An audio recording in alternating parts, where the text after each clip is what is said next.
பாரதியின் புகழை பாடுவதில் பாரதிய ஜனதா கட்சி பெருமை கொள்கிறது. ஏனென்றால் மகாகவி பாரதி அவர்கள் பெண்கள் முன்னேற்றத்திற்கு பாடுபட்டார்கள். ஆனால் தமிழகத்தில் துரதிர்ஷ்டவசமாக ஆட்சியாளர்களால் பாரதி அந்த அளவிற்கு கொண்டாடப்படுவதில்லை தமிழக திராவிட முன்னேற்ற கழக ஆட்சியினால். அதனால் அவர்கள் பாரதிக்கு பெரிய விழா எடுக்க வேண்டும். பெண் உரிமைக்காகவும் பெண் விடுதலைக்காகவும் பாரதி பாடினார்.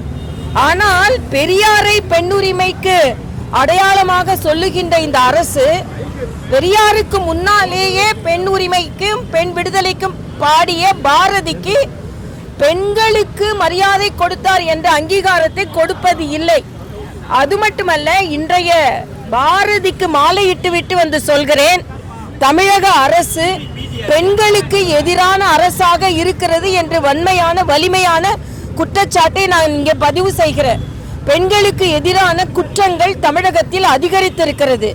இங்கே பெண் குழந்தைகள் மனநலம் பாதிக்கப்பட்டிருந்தால் கூட அவர்கள் பாலியல் பலாத்காரம் செய்யப்படுகிறார்கள். அவர்களின் குற்றவாளிகள் சரியாக கண்டுபிடிக்கப்படாமல் இன்று தமிழகத்தில் ஒரு சூழ்நிலை நிலவிக் கொண்டிருக்கிறது. கல்லூரி மாணவிகள் தற்கொலை செய்கிறார்கள். பள்ளியில் பாலியல் பலாத்காரம் ஆசிரியர்களால் செய்யப்படுகிறது. ஆக பெண்களுக்கு எதிரான குற்றங்கள் தமிழகத்தில் அதிகரித்திருக்கிறது. அது மட்டும் இல்ல, இன்னைக்கு மத்திய தணிக்கை அறிக்கை ஒரு அதிர்ச்சிகரமான ஒரு தகவலை நமக்கு சொல்லி இருக்கிறார்கள். என்ன என்றால், பட்ஜெட் அலோகேஷன்ல ஜெண்டர், அதாவது பெண்களுக்கான பகிர்வின் பிரிவு என்று ஒன்று இருக்க வேணும். அது தமிழகத்தில் பல துறையில ஏற்படுத்தப்படவே இல்லை. அதனால நீங்க பாத்தீங்கன்னா இந்தியாவிலேயே அதிகமாக பெண்கள் கைத்தறியில் வேலை செய்கிறார்கள். ஆனால் அவர்களுக்கு நிதியே ஒதுக்கப்படவில்லை. அதே மாதிரி விவசாயத்தில் பெண்கள் அதிகமாக வேலை செய்கிறார்கள்.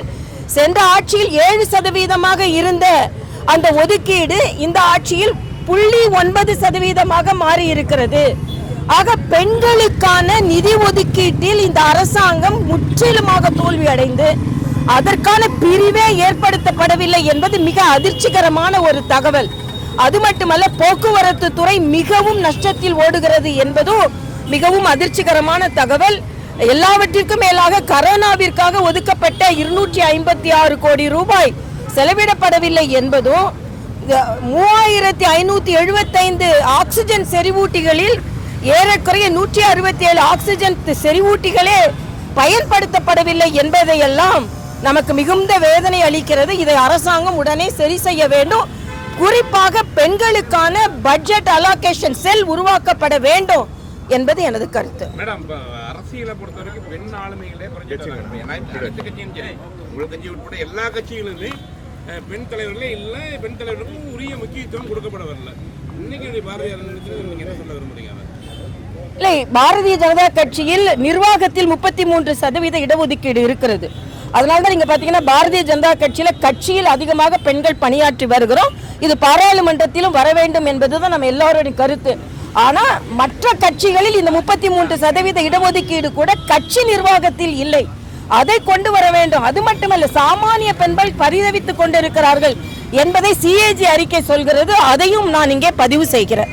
அதே மாதிரி மரியாதைக்குரிய முதலமைச்சராக இருக்கட்டும், அமைச்சர்களாக இருக்கட்டும், உண்மையான பிரச்சனைகளில் அவர்கள் தலையிடுவதை விட்டுவிட்டு மத்திய அரசு எது கொண்டு வந்தாலும் நாங்கள் அதை ஏற்றுக்கொள்ள மாட்டேன்னு சொல்லுவாங்க.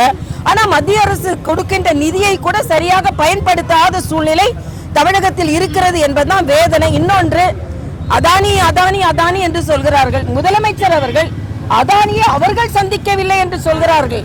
அவர்கள் குடும்பத்தில் நானோ என் குடும்பத்தை சார்ந்த எவரோ சந்திக்கவில்லை என்று உறுதியாக சொல்ல வேண்டும். தம்பி உதயநிதி என்ன சொல்றாருன்னா, அதானிக்கும் தமிழக அரசிற்கும் சம்பந்தம் இல்லை என்று சொல்கிறார். அதானிக்கும் அவர்கள் குடும்பத்திற்கும் சம்பந்தம் இருக்கிறதா என்பதை தெளிவுபடுத்த வேண்டும்.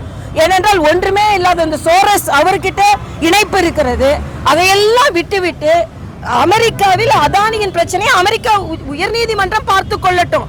ஆனா அதை விடுத்து உண்மையான திட்டங்களை நிறைவேற்ற விடாமல் பாராளுமன்றத்தை முடக்கி கொண்டிருப்பவர்கள் இன்று வேண்டாததில் கவனம் செலுத்தி மக்களுக்கான திட்டங்களில் கவனம் செலுத்தாமல் இருக்கிறார்கள். உடனே கவனம் செலுத்த வேண்டும் என்று நான் கேட்டுக்கொள்கிறேன். நன்றி.